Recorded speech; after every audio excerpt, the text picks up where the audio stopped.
Hi, welcome back to the second half of History of World Revolutions. This is session 8, and we're talking about China today. We've just finished looking at the long historical background to the Chinese Revolution because you have to understand some of the distinctive qualities of China itself in terms of its very long history of centralized political rule and its existence as a peasant society that underpinned this great civilization that was created. And some of the key characteristics that we've talked about are highly relevant as we get into a discussion of the revolution itself, including this long tradition of the central government, ever since the philosophy of the mandate of heaven under the Han, the central government taking responsibility for its people. That is both an issue in terms of the instability leading to the revolution, because of course by the late 19th century the imperial government was no longer capable of taking care of its own people. And it is an issue for the revolutionary government to come, because it will follow that very same tradition that the central government is to take on the responsibility of caring for the entire population. So in some ways, as revolutionary as the Chinese Communist government is, it is renewing an old Chinese tradition that the government is responsible for the people within the political entity itself. We also have this history of foreign invasion, with foreigners being absorbed, one dynasty after another, whether it's Mongols or Manchus.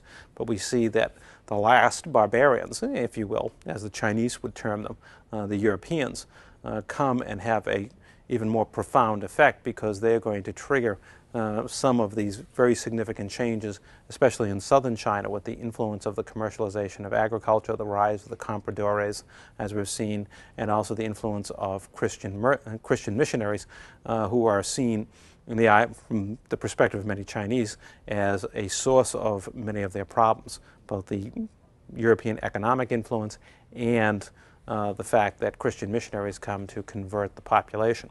And there was also the issue of Chinese nationalism, that the reason the merchants are there, the reason the missionaries can come, is because much of coastal China has been subordinated to European rule in the treaty port system, even though China itself has not become a European colony.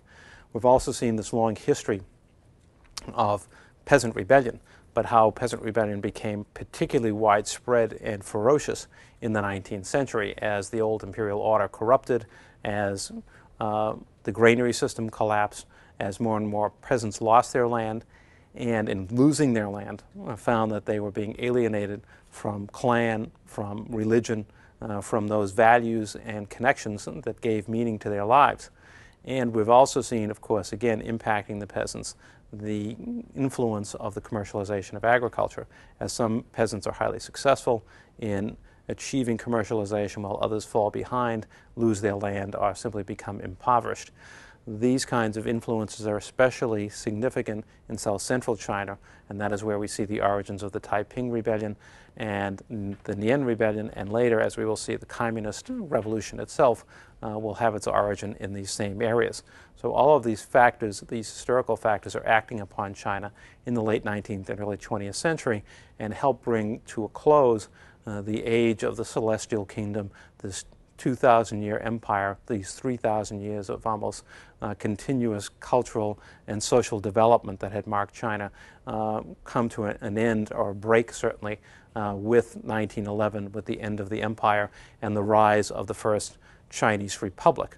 Now again, to speak of China and its republic in the early 20th century, we're really talking about a political system, a governmental system that had very little meaning in real terms, in terms of its ability to affect most of the population at the beginning of the 20th century. As much as Sun Yat-sen wanted to bring some of the ideas of the West in terms of efficient administration and democratic rule to China, it was going to be an extraordinarily difficult task, one that he would never succeed in accomplishing, given the disruptions that had occurred in China down through the decades, and the rise not only of peasant rebellions, but of course the warlords, these individual regional power holders who had come into their own as a result of the Taiping Rebellion, and whose influence was now spreading through much of China, that more and more the imperial government or the new republican government could exercise very little authority outside of whatever capital it chose to claim as its own.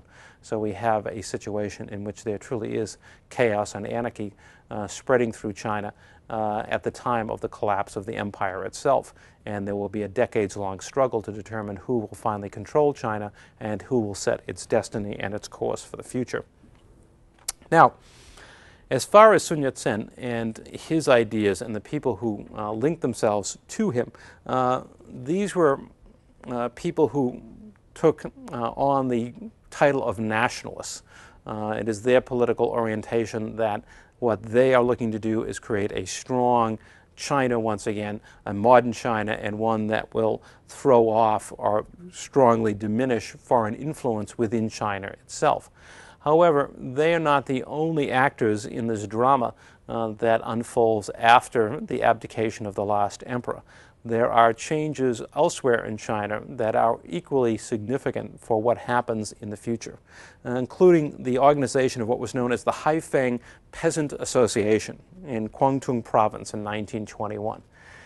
This is a significant event because here, for the first time, and we've seen these massive rebellions with the Taiping, the Nian, the Boxer Rebellion, peasants rising up in massive numbers. But here is the first effort to create, if you will, what we would see as a modern organization, a special interest organization, as we might term it in the 20th century, to set out an agenda of goals for peasants in terms of reacquiring land, being able to get seed and technology that they need. Here is an organization that has both a series of explicit goals, something beyond just, we will lay the powerful low, etc. Here a specific set of goals and an effort to organize in a coherent and long-term fashion. So the significance here is we see that people in the countryside are not just striking out in armed rebellion at what they see as their oppressors, but now they are trying to organize in a long-term, institutionalized fashion to achieve some of their goals. And this is significant for that very reason, that now we see that people are taking on the effort at long-term political organizing, that they're not just throwing themselves into a spontaneous rebellion. Now they are thinking in the long term and organizing and how will they achieve their goals. At the same time in China, we have working in industrial plants, particularly in the great coastal cities, again, like Shanghai and Canton, some 1.5 million workers by the beginning of the 1920s. We have the beginnings of an industrial proletariat in China. Now, it's important not to overemphasize the significance of the Chinese urban working class at this period of time. As we will see, of course, for the communists, they're incredibly important because the whole focus of their revolution initially, drawing from Marxist inspiration, is the working class. Remember, it's supposed to be the proletariat that will rise up, overthrow the capitalist system, and create a communist society. Well, again, like Russia, here too in China, we have a society that has only begun to move down the road of industrialization. Industrialization in the form that we think of it, as large industrial plants, etc., really only exists in the large cities, and even then has significant limitations. And one of the limitations that's important for the Chinese proletariat is the fact that most of them are located a good distance from the center of power. Okay? In Beijing, the capital, where are all of these people located? They're located mostly on the coast, in the great seaport cities. This is where much of industrialization has occurred. On the other hand, when you look at the Russian proletariat, where were they located? They were located in St. Petersburg and in Moscow, the two major seats of political power in Russia. So when the Petrograd Soviet rises up, and when the Red Guards rise up, they're right there at the heart of power. They can really, literally, seize the government. But for the Chinese proletariat, aside from its size, they're a drop in the bucket in a sea of 600 million people. The other thing is they're far removed from the seat of power in China itself. But nevertheless, they are a significant development, and they are the group to whom the Chinese communists, as we will see, will first pay their greatest attention. These are the people whom they believe will lead the Great Revolution, even though China is only in the incipient stages of becoming a truly capitalist society. Now, the initiative at the beginning of this process of conflict really lies with the nationalists, known as the Kuomintang. And that was the name of the party at this time, but it was translated roughly as the Chinese Nationalist Party.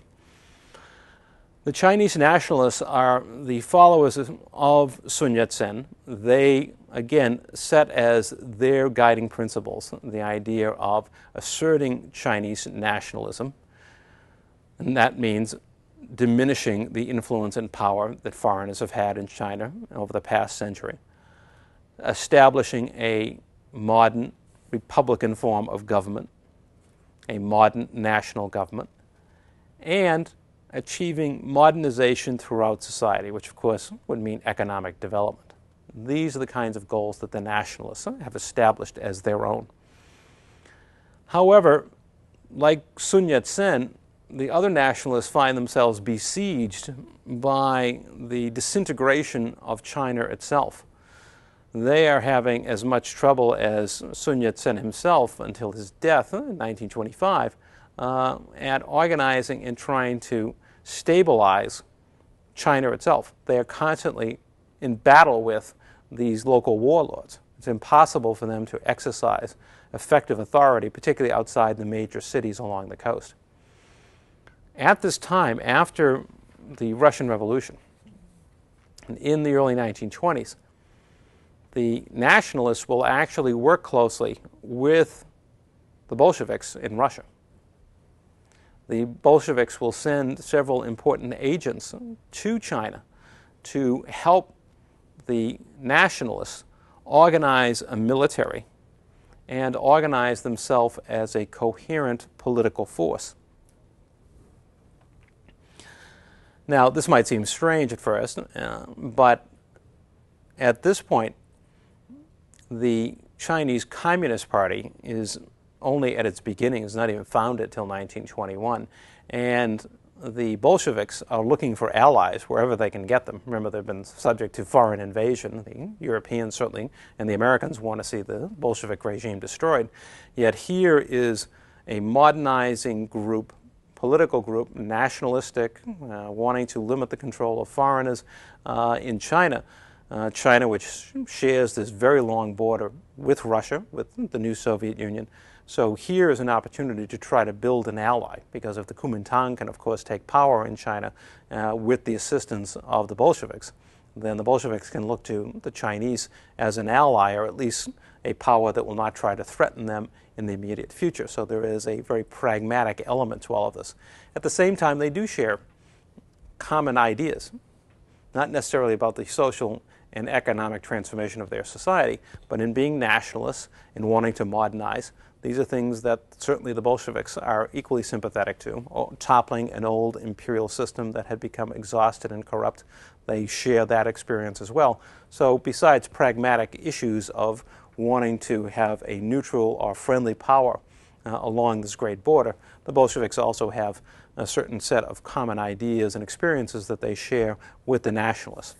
However, it is also true that the Chinese Communist Party is also beginning to develop as of 1921, and developing very much along the lines of a Marxist communist political movement, looking towards the day when a proletarian revolution will take place in China and transform it into a modern communist society.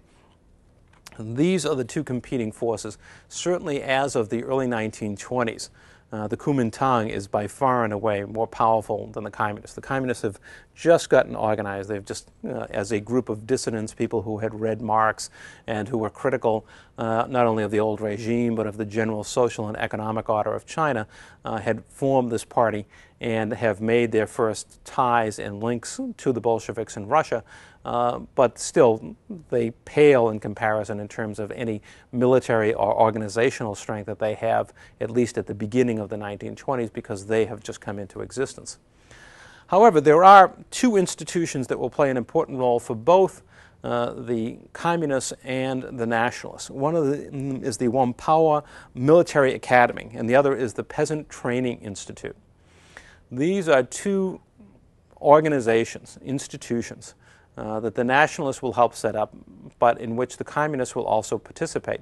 particularly in the Peasant Institute, two institutions that they can use to begin organizing themselves, to train military officers, to train a modern military.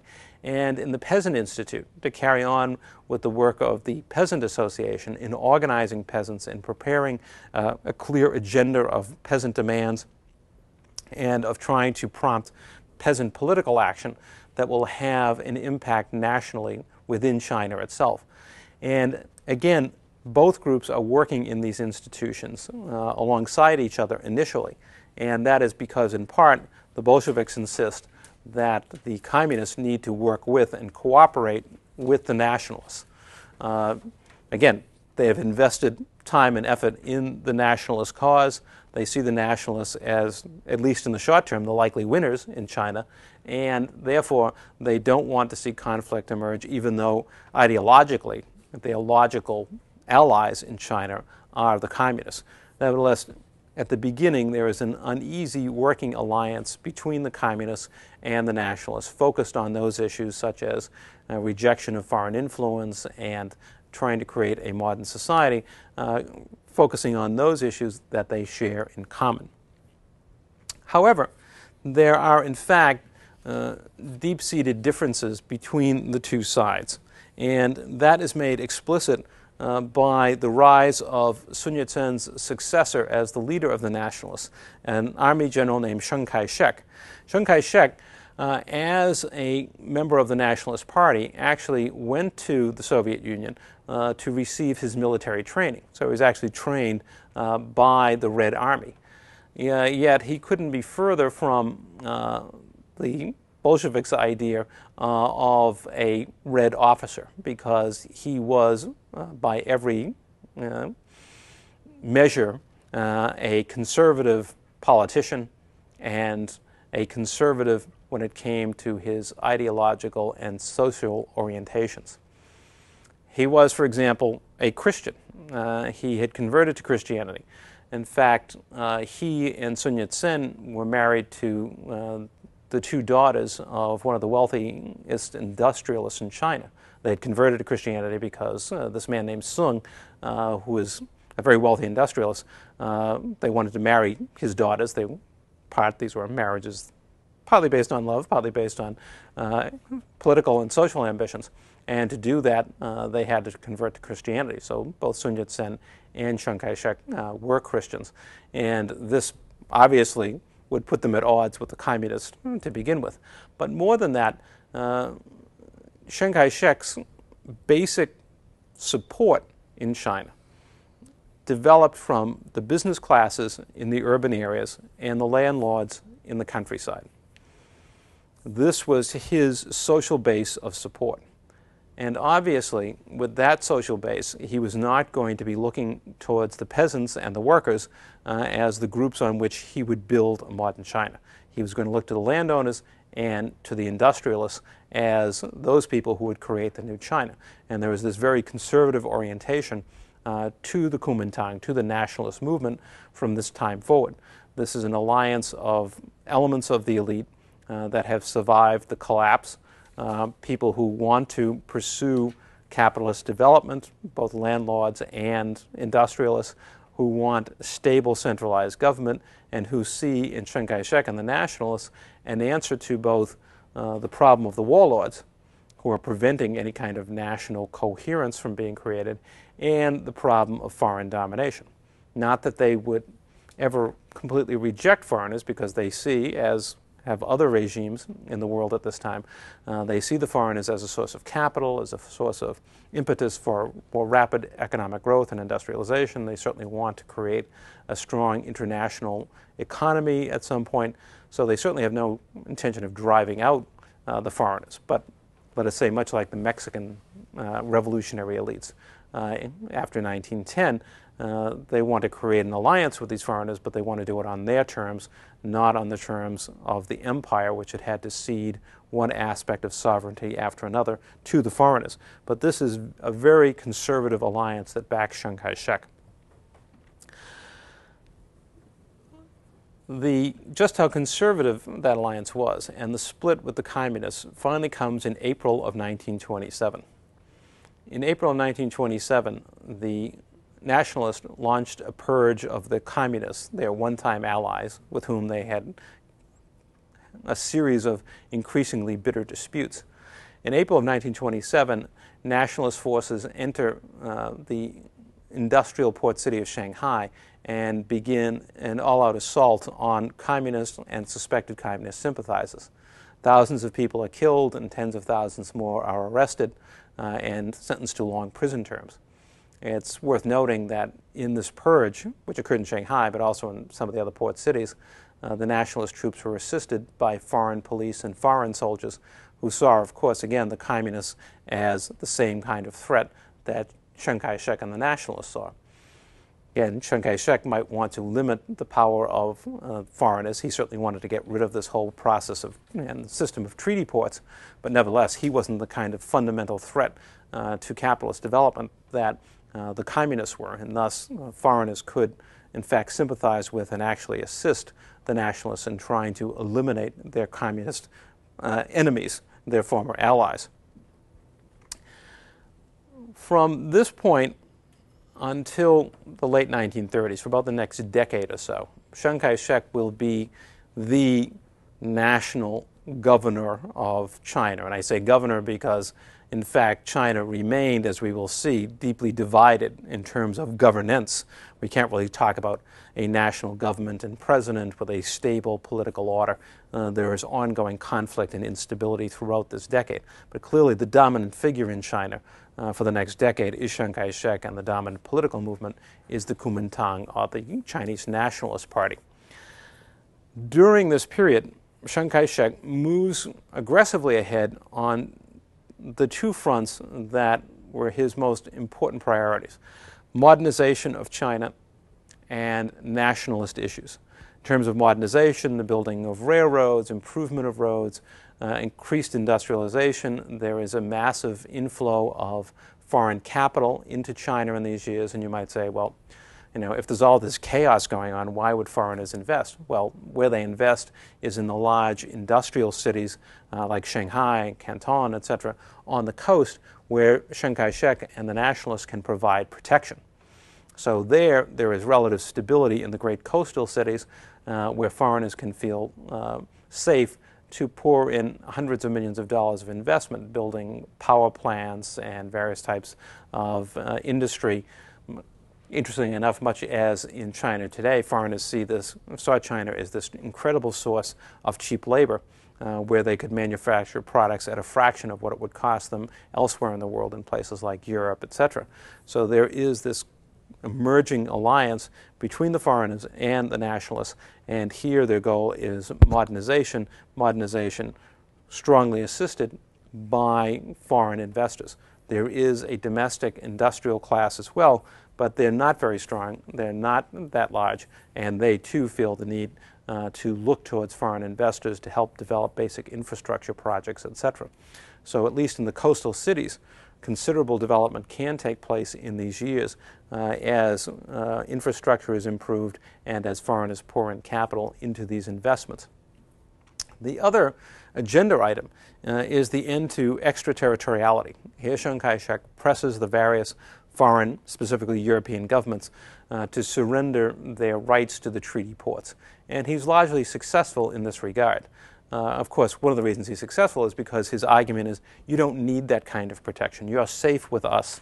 You know, this is not the old imperial order where, you know, foreigners are simply seen as barbarians. We see you as our allies. We want you here to assist us in modernizing our country, so you don't need that kind of protection. The nationalists, the Kuomintang government, will provide that kind of protection for you. So he is able to make considerable headway with both of these goals, both modernization and with the end of extraterritoriality, although those achievements, again, are largely limited to the coastal region.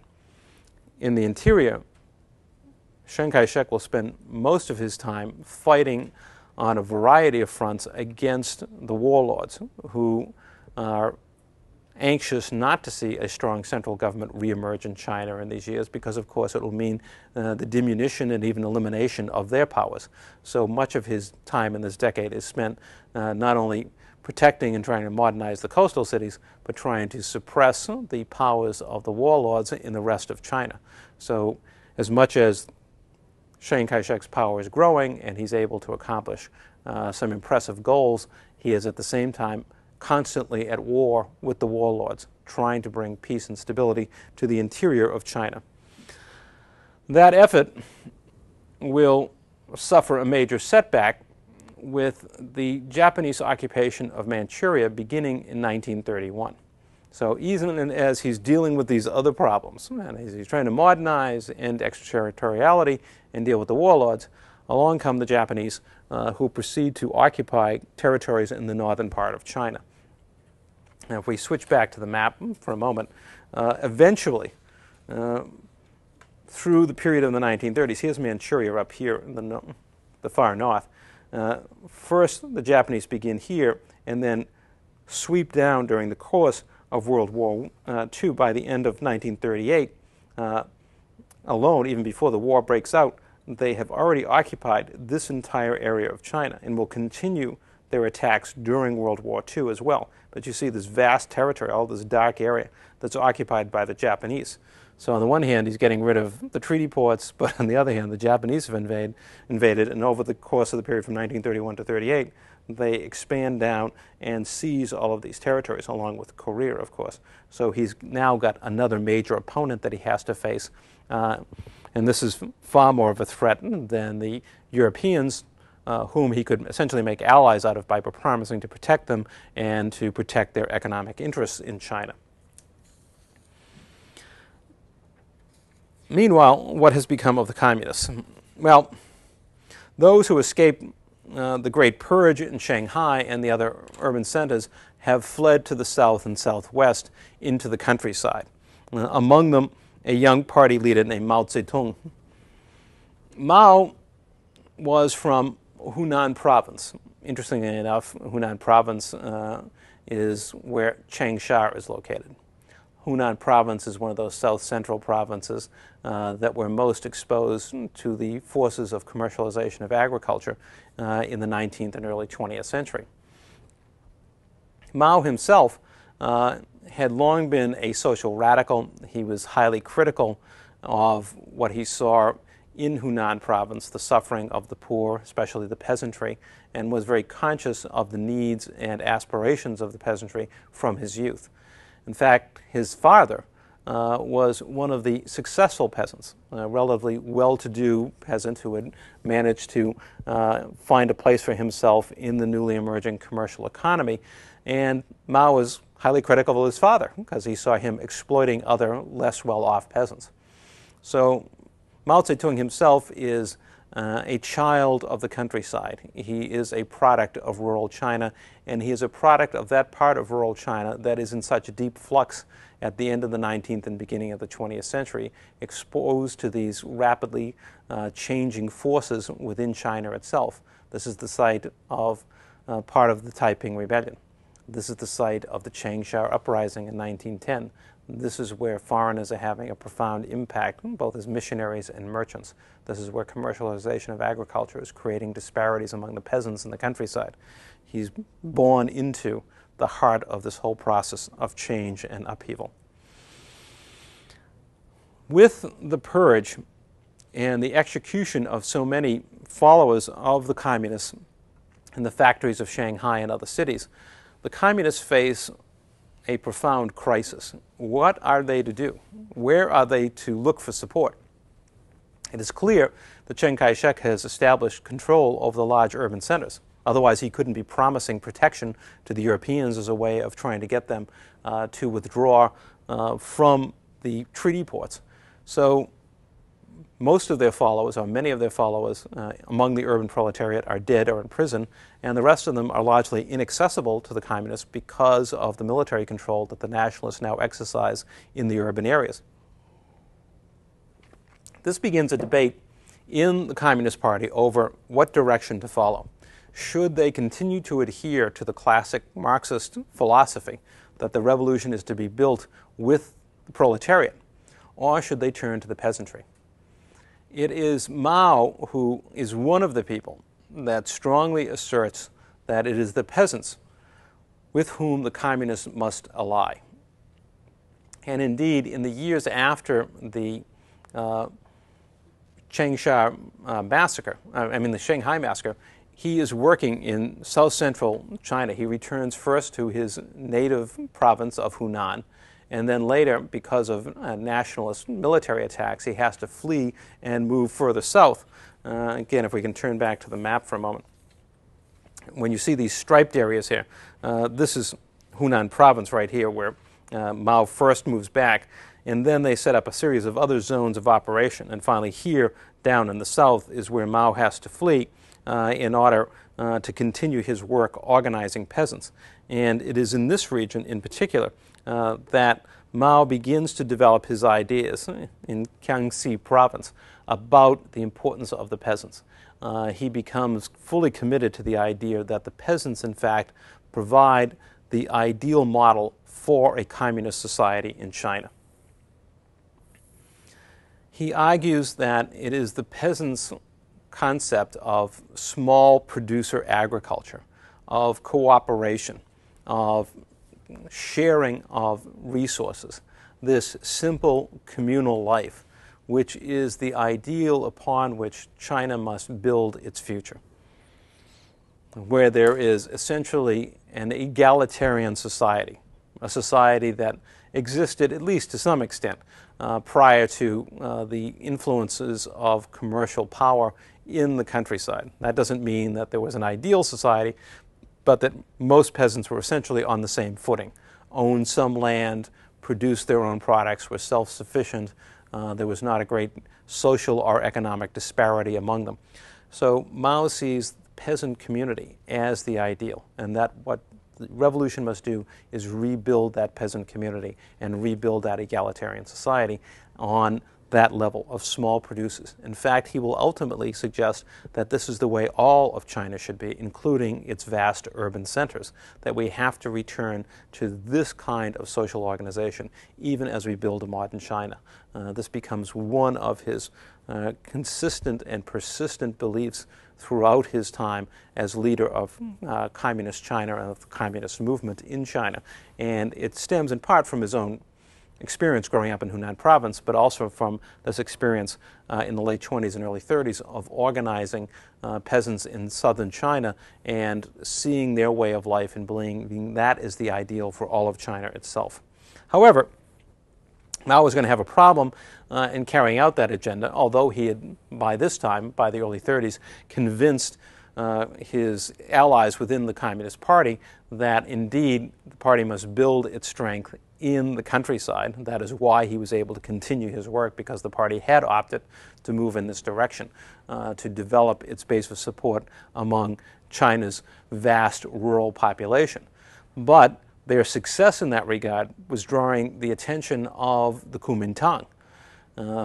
They already have problems in the north. The Japanese have invaded. And now, despite the incredible blow that they had delivered to the communists with the purge in Shanghai, now the communists are rebuilding their base, but in the countryside. And as a result, in the early 30s, Chiang Kai-shek orders a series of military assaults in the south against the communist strongholds in that area. And finally, in 1934, the communists in the south are effectively surrounded by the Kuomintang, by the nationalist forces. It is then that Mao and his allies will lead their followers out of the southern provinces in this incredible march to the north of China. It is an act of desperation, because they are in fact surrounded militarily. If they stay and fight where they are, they'll be destroyed. So they have to escape. They have to escape their vulnerability to the growing military power of the Kuomintang at this time. It is that decision which leads to what is known as the Long March. And here again on this map you can see, if you follow these lines, here again are the areas of communist influence and control at this time in these three striped areas. And if you follow these lines approximately, it gives you an idea of the Great Long March that Mao and the other communists took out of southern China to the north to a place called Yan'an. which was a mountainous region of caves where they hoped to rebuild their support. But when you see this incredible length of this march that was done largely on foot, it's over 6,000 miles at the end. I mean, they're not exactly going as the crow flies. They're having to circle out in this fashion as far away from populated areas as possible to escape the nationalists and finally seek refuge in the northern mountainous regions in Yunnan. This became a watershed in the development of the Communist Party. Right down until today, there are still figures, particularly in the Chinese military, although most of them are now dead, who are survivors of veterans of the Long March. Your communist credentials were validated by your participation in this effort.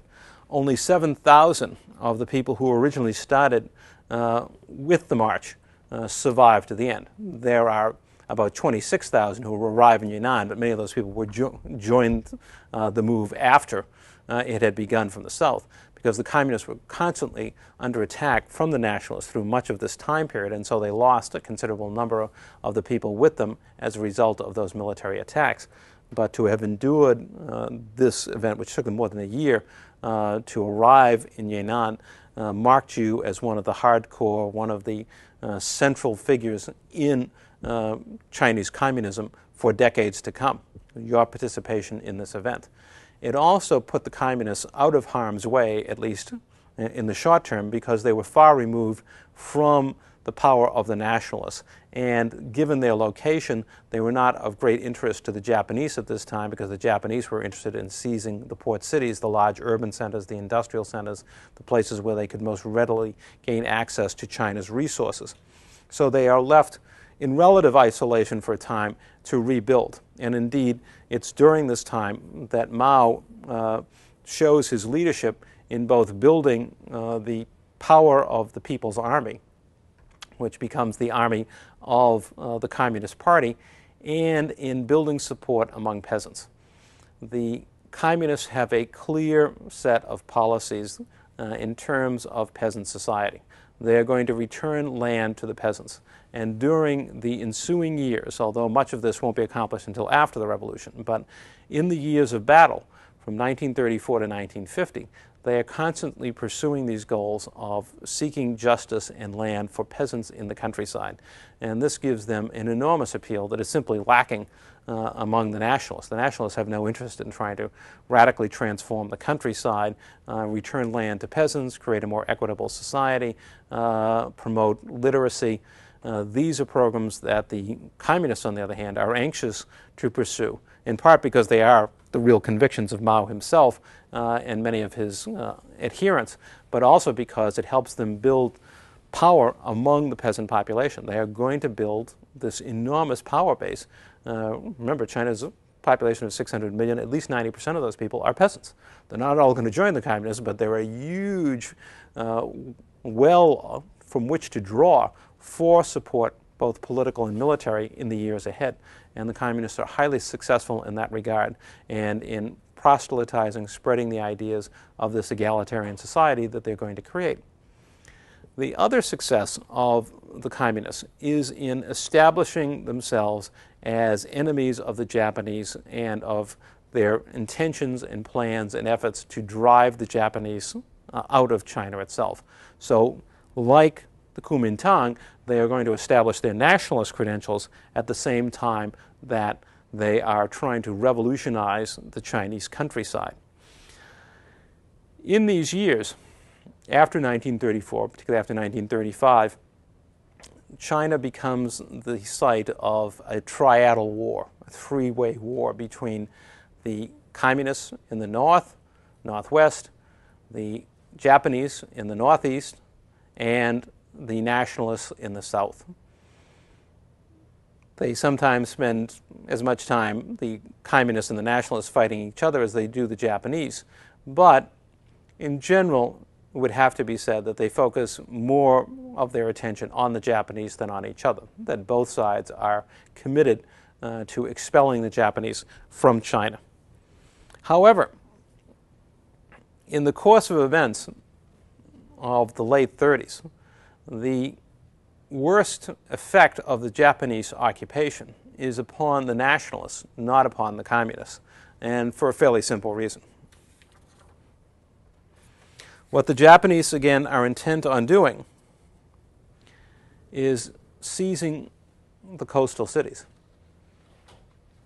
And that is the precise area where Chiang Kai-shek has drawn most of his own political support, is from the industrialists, the urban merchant classes of China. And yet it is those sites that are falling to the Japanese occupiers. As we look, again, back at this map for a moment and see what happens, again, they start here in the northern Manchuria, but where are they going? They're sweeping down the coast, and of course, as they seize the large centers, Shanghai in particular, of course, they are seizing areas that are essential to the nationalists, both in terms of their political support and their source of economic resources. They've built much of their power on their ability to protect the industrializers, both foreign and domestic, of these urban centers, and now that power is disappearing as they're being driven out of these areas. So it's the nationalists in particular who suffer both in terms of loss of political support and economic resources as the Japanese move down. And this, actually, the nationalists try to ally with the Japanese. At one point, they're looking for a deal which might help them get rid of the communists. But the fact is the Japanese don't want a deal because where they want to be is the same place the nationalists want to be, which is along the coast in the major port cities. So here we have an unintended effect of the Japanese invasion, and that is a weakening of the nationalists and a relative strengthening of the communists in this period. So the communists are succeeding both in land reform, in building a political base of support, and establishing themselves as nationalists who are fighting off the Japanese. Well, at the same time, the Japanese invasion, because of the course that it takes, is weakening the nationalists. Finally, with the end of the war and the withdrawal of Japanese forces, the two sides are left to fight each other. And by 1947, the communists and the nationalists have thrown themselves into all-out warfare against each other. Each side enjoys external support. The Soviets are supporting the communists. The Americans are supporting the nationalists. However, in 1948, when the nationalists tried to deliver a knockout blow to the communists, who have now spread their control into the areas abandoned by the Japanese in Manchuria, and it is from there that they can readily access supplies from the Soviets. When the nationalists try to deliver a knockout blow to this area in 1948, they're defeated. And from that point on, from the time that the nationalist offensive into Manchuria fails, that really spells the end of the nationalist on mainland China itself. The war will drag on for 2 more years, but what it becomes is a series of defeats by the communists over the nationalists. And gradually, communist power spreading from north to south until finally, in 1950, Chiang Kai-shek will be forced to flee China itself and to go to the island of Taiwan and build a separate regime there during the 1950s. Now, in explaining the sequence of events, there are several factors to keep in mind. One is that the communists did build this massive base of popular support in the countryside, and it becomes the solid foundation for the communist regime in the decades after 1950. This is something that Chiang Kai-shek simply never could do because it was not his focus. His idea was to ally himself with the business and agricultural elites to try to modernize China, but he never really was successful at all in building a mass base of support within China itself. This is where the communists far outdid him. Second factor is that the communists at least equaled, if not exceeded, the nationalists in terms of establishing their own nationalist credentials in helping to drive out the Japanese, and in their own stated policy, they went far beyond the nationalists because they didn't want to just get rid of the treaty ports. They wanted all foreigners out, period. They wanted foreigners to have no influence over China at all, that China would develop completely free of foreign influences. And this probably comes closer to the feelings of the average Chinese at this time than the nationalist position, because people in China felt such resentment towards foreigners who had invaded and dominated them in various ways over the past century.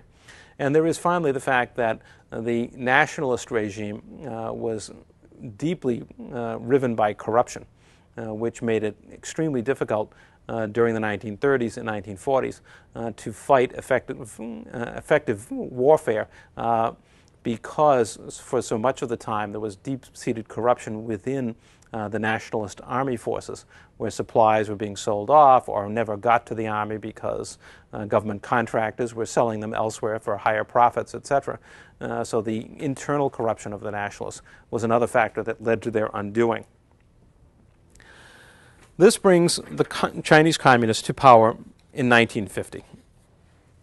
And they will launch rapidly a truly revolutionary change in China. First of all, industrialization.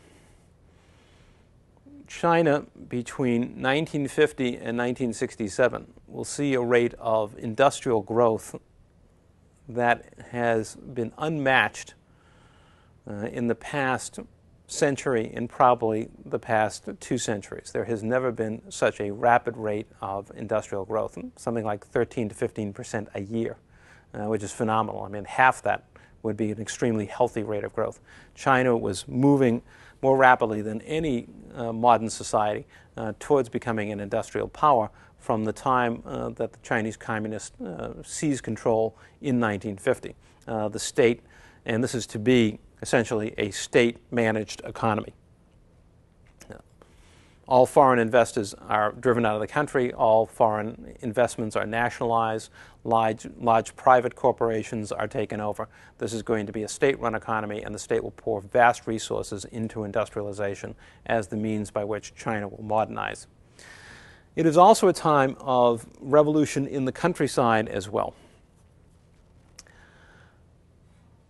The communists throughout rural China redistribute land, put landowners on trial, and if they do not execute them, often sentence them to long periods in prison. But most effectively, they go about creating that ideal of small peasant agriculture that Mao had come to believe in so fervently in his years of proselytizing among peasants in southern China after the massacre in Shanghai. This becomes the ideal for China in the 1950s, and it does bring a dramatic transformation in the Chinese countryside, whereas once only 50% of the population had access to land, virtually all of the peasant population, or most of it, the overwhelming majority, gets land ownership during this period of radical reform. Now, this never absolutely solves the problems of rural China, despite the fact that technically migration is forbidden from the rural to urban areas. In fact, some is constantly going on because no matter what, there's never enough land for everyone. But nevertheless, the dramatic change is apparent by the end of the 1950s. And this solidifies the base of support for the Chinese Communists in the years ahead, because the peasants, of course, see this as a miraculous transformation. They have achieved what they have so longed for, the end of the rule of the great landlords and their own land, provided as a result of the revolution. At the same time, there are wider consequences to this whole process. As in Russia, but even, I think, more intently, the communists seek to create a society in which there will not be want, in which there will be at least a minimum amount of food for the entire population, both rural and urban, access to education. The literacy programs that are begun in the 1950s are still in process in the 1980s, and by then nearly 90% of the population had become literate, whereas probably less than 10% was literate at the time of the revolution. There is also a cultural revolution, although we'll use that term again in a moment, in the sense of ending foreign influence, not only in the economic area, but in general, trying to essentially cut China off from what we're seen as corrupting foreign influences.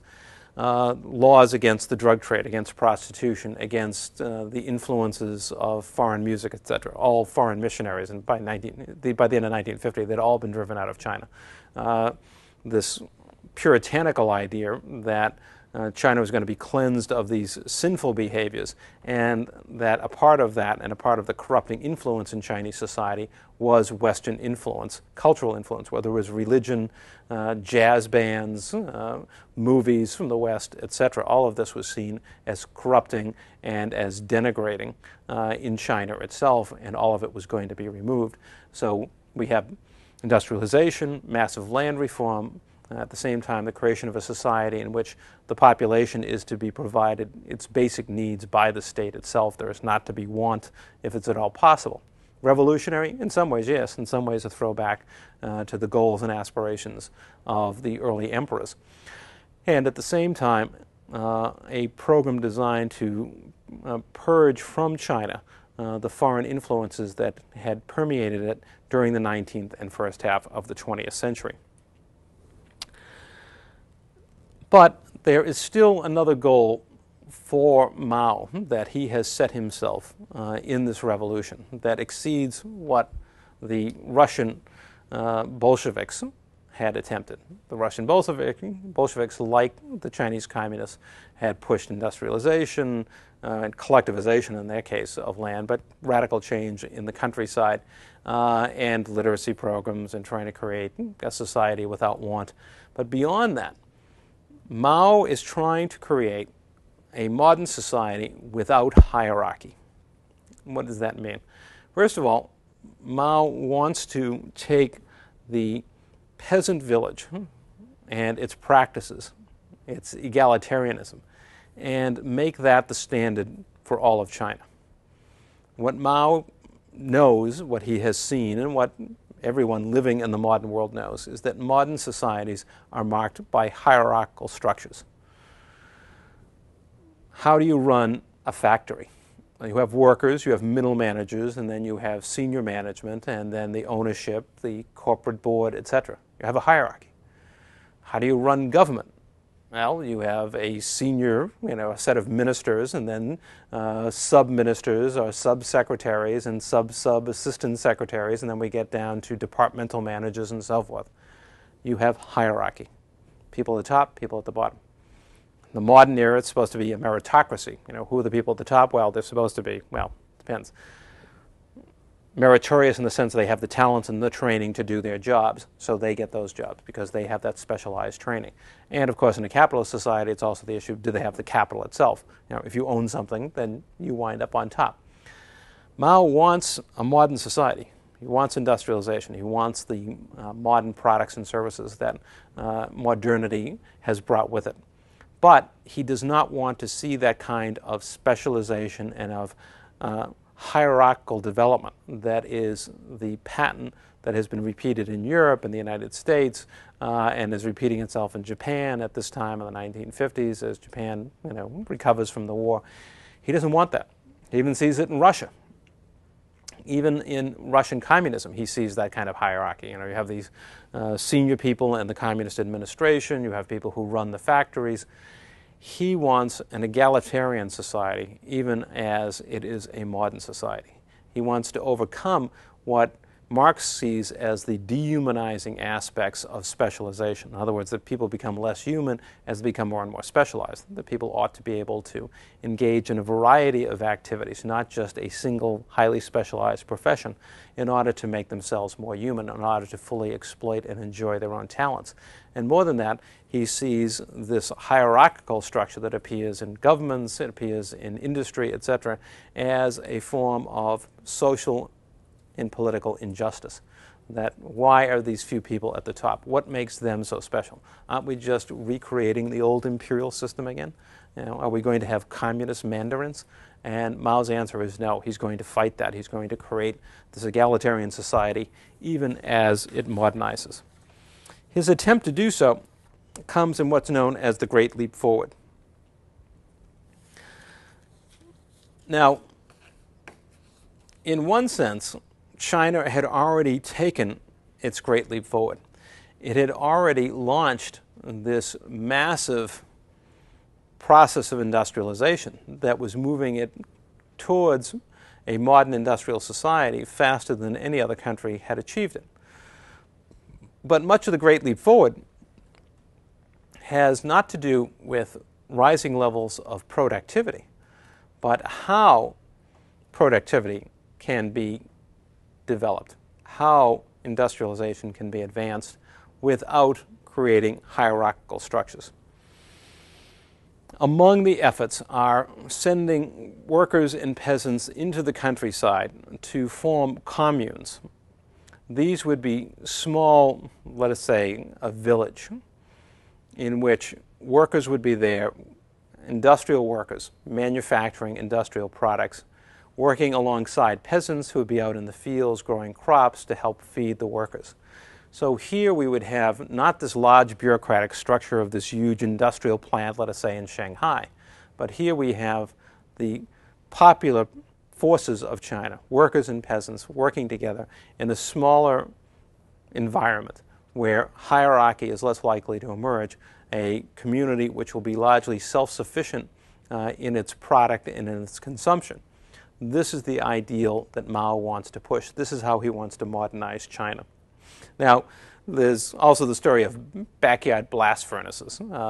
What is meant by this is really an attempt to set up very small units of modern industries, to set up small steel plants. Instead of creating these massive structures that inevitably required huge hierarchical structures of human beings to manage them, Mao instead wants to set up a series of mini industries that would be efficient but wouldn't lead to the kind of hierarchical structure that he sees in modern industry. If you've only got a plant with 20 people working in it, 30 people, it's a little hard to turn that into, this strict hierarchy. Most people are going to have to work together and share much or most of the tasks that exist in that kind of operation. He combines these ideas into these people's communes, again, with peasants and workers working together where possible. This is the ideal, not that it can be achieved everywhere, but that you can mix industry and agriculture together, not simply for the economic benefit or purpose of expanding economic growth, but for the purpose of creating a more egalitarian system where there is balance among people, where you don't have the emergence of a few members of an elite core who manage and control everything. This effort, however, proved to be a failure in the end. China, without doubt, suffered an economic setback as Mao attempted to carry out this process, in part because the sheer enormity of the task that was set, the idea of revolutionizing the production process in a matter of a few years, simply lay beyond the capacity of any human being at this stage. And there were a variety of mistakes and errors made along the way, which seriously impacted the Chinese economy. But Mao didn't give up on his belief that somehow he could create this more equitable society. And he launches a new effort called the Cultural Revolution in 1966. In this case, there is less of a focus. The Cultural Revolution really takes on a more negative aspect than the Great Leap Forward, because now what Mao is doing is particularly going after those people in the party itself whom he believes are still supporting the old way of modernization as he would see it, who still believe that there should be a hierarchy, that there should be an elite based on talent who are going to emerge, that the only way to move forward rapidly in industrialization is to follow the example of capitalist countries. In fact, you have to create large industrial plants. You're going to need an administrative order that runs from top to bottom. That's the only way it can work. Government's going to have to work the same way, a huge bureaucracy, which is a hierarchy. Young people and people in the military are organized into what are known as the Red Guards. These are to be groups, particularly of students, who would go out and identify and remove those people who were following that line of thought, the elitist, if you will, whether they're university professors, party officials, factory administrators. Many of these people would be sent to jail. Many others were sent into the countryside to work as peasants, work alongside peasants. They were sentenced, you're going to spend the next 20 years out in some village 1,000 miles from Beijing, okay? And you will work there as a peasant. You're no longer to be an intellectual. You're no longer to be a factory manager. You're going to learn what it means to be a member of the common people, because that's the way our society should be. We should not have these radical differences created by people who want to create a society focused on specialization of function and a hierarchical order. Again, this effort to radically shift the direction of the revolution, the direction it was taking after 1950, fails in the end. Mao is unable to maintain this process, in part because it is, again, so disruptive of the economic process of development and disruptive of government functions. I mean, if thousands of people who are trained engineers, some military officers, high-level bureaucrats, university professors are all being thrown out of their jobs and sent off, to the countryside or put under house arrest or whatever, things aren't going to work as well, because you're going to have this huge gap of administrators, and all of a sudden, in an abrupt fashion, in a matter of less than 2 years, thousands of them being thrown out of their jobs and shipped off elsewhere. Where are you going to get the people to go on running the system? You haven't really changed the system. All you've done is taken many of the people out of it who need to be there to run it. So this is Mao's really last gasp, his last effort to prevent the process of modernization from following the road that he has seen in the rest of the world, in which indeed an inequitable society is created. Not an equitable one, but an inequitable one, where there are a few at the top who have much of the power, sort of middle management administrators below them, and then the vast majority of the population at the bottom. Tried to avoid that, but he was unable to change that course, that process.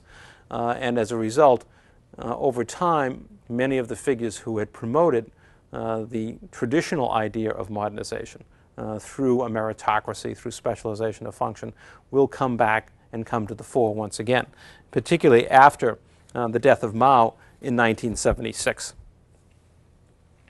In fact, with his death, and after a brief power struggle involving his wife and several other adherents of his ideas, a figure emerges who was long a key member of the party, had been a part of the Long March, etc., a man named Deng Xiaoping. Deng Xiaoping had been under house arrest since the time of the Cultural Revolution. He had been placed under house arrest at that time because he was seen as, and he was indeed, one of those people that wanted to follow that elitist path of modernization that Mao so opposed. But Deng has managed to work his way back into the good graces of the party. Many see his ideas as the only way that China can move forward at this point after 1976. And as a result, he will have a profound influence on the events that follow Mao's death. In particular, he begins the process of decentralizing the economy. He begins freeing up peasant agriculture. So rather than peasants simply producing for a government-controlled economy, there will be a market economy in which peasants will be able to grow and actually sell their own crops. He will begin, although this moves much more slowly, a process of dismantling some of the state-controlled economy, and along the way inviting in foreign investment as the way to modernize China. All of this, in many ways, forms a type of state capitalism. And the emphasis has now clearly shifted away from the idea of creating an egalitarian society in which everyone's needs will be met, and instead focusing the attention on development itself. That we have to follow certain policies, freeing up the market, creating a market economy, removing our role in at least some state-controlled industries, freeing up peasants to produce for the market, and inviting in foreign investors. I mean, this is essentially a state system designed to promote capitalism, even though the state still in China today has a very large role to play in the economy itself. Most industry is still state-controlled and state-run. Nevertheless, the direction is towards an economy focused on the questions of raising economic growth levels and creating, to a considerable degree, a free market within the economic system itself. Now, on the one hand, China has been able to do this and move far along this road in the quarter century since Mao passed away, in part because of its earlier revolutionary achievements and specifically the changes in the countryside. What was most significant was the redistribution of land in China beginning in 1950. As a result of that, Chinese peasants have a strong adherence to communist government in China because that was the source of their land. Most of the people who work the land in China today still remember that that land came as a result of the communist revolution. This has given them a powerful base in the countryside, something that was not there, for example, in the Soviet Union in the 1980s. With the collapse of the Soviet Union, you saw no great basis of support for the communists in the countryside of Russia, where they had undergone this process of collectivization that had been so inimical to many of the interests of peasants. But in China, just the opposite. In fact, when urban educated groups, the middle class, challenge the communists in Tiananmen Square, and the government suppresses the uprising, the challenge to their authority, the vast majority of peasants in China, their reaction of those who are interviewed is, well, those were urban kids, they should go home and study and stop bothering the government officials. No empathy at all, because the peasants know which side of the bread is buttered, and it's from the communists. And in fact, they've prospered with the market system, many of them have at least, because they've now been able to sell their crops. But on the other hand, inevitably, the commercialization of agriculture is also creating the greatest wave of rural to urban migration ever seen in history, as millions of people in the 1980s and 90s have been flooding out of the countryside into the cities and forcing the government to try to literally force them back, mounting train after train of convoys of cars, sending hundreds of thousands of people back to the countryside because, once again, the situation is arising where people don't have enough land, or inequities in wealth are created, and people come to the cities looking for a solution. So can China survive this transition? So far they have successfully because of the support in the countryside. But that well could destabilize in the years ahead as you get this massive outmigration from the rural areas into the urban centers. And this is why China is so fearful of anything that smacks of challenges to governmental authority, fearful that it will create instability in what is already a highly unstable environment as they try to transform the industrial sector, as workers, thousands upon thousands and tens upon thousands, find themselves unemployed as industrial plants are shut down or made more efficient, and as millions of people pour from the countryside into the urban areas looking for a better way of life. Can they survive that part of the transition? That's still unclear. Looking at the revolution as a whole, causes. One is clearly an external cause. Elsewhere we've seen a country like Russia try to sort of keep up with the Joneses and modernize. That wasn't necessarily the case in China. But what does happen internationally are the imposition of foreign forces in China.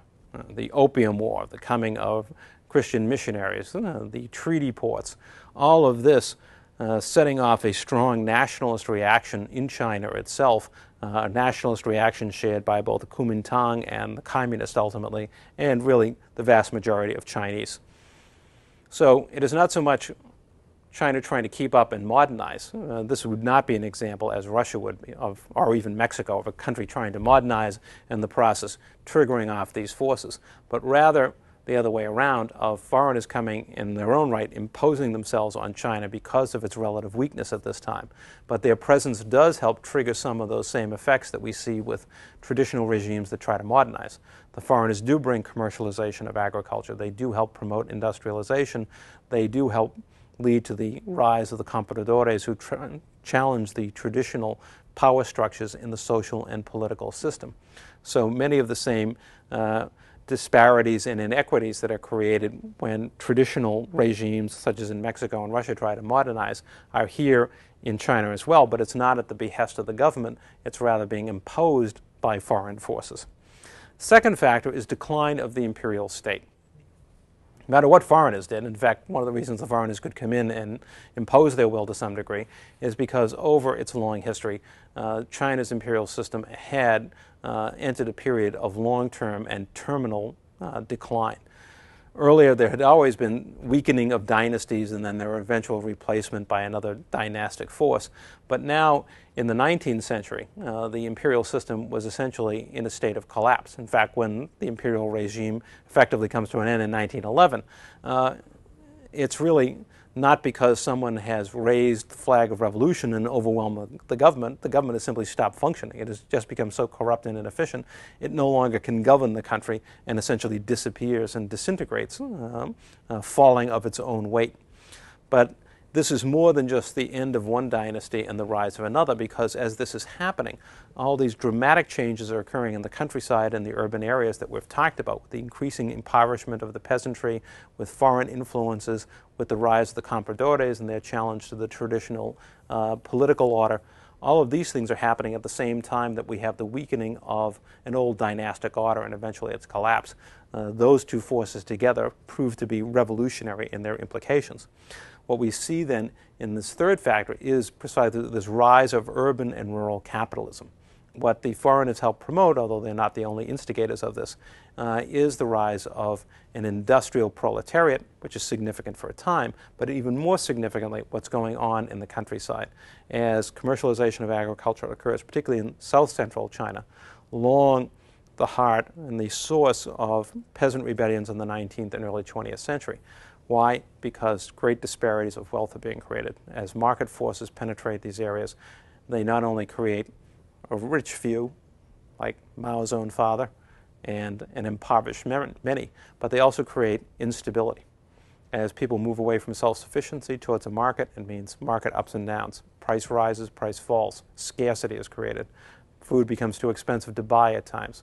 You invest in a crop and find you're ruined because the price of the crop has suddenly declined, or you can't get enough of a product or a seed you need because merchants are hoarding it. These kinds of market influences work a violent effect upon traditional peasant societies, and that's precisely what was happening in south-central China, the source ultimately of the Communist Revolution. What were the goals of the revolution? And again, as in all revolutions, this is many revolutions in one, because we have a variety of different groups, each of which has their own agenda. Peasants, of course, want to restore peasant land and the village, particularly land, which so many of them have lost over the centuries. This is their critical desire, and this is why they become the base of support for the communists, because in fact the communists not only promise but ultimately deliver by restoring land to individual proprietors.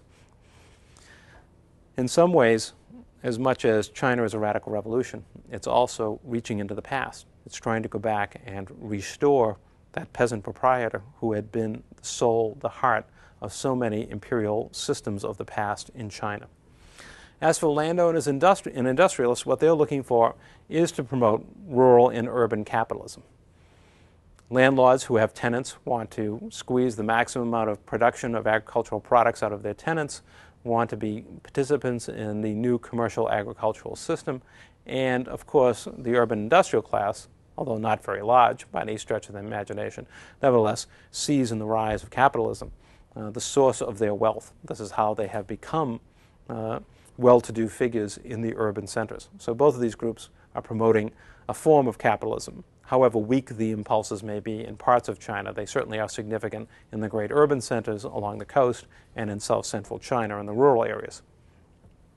As for the communists, communism in what sense?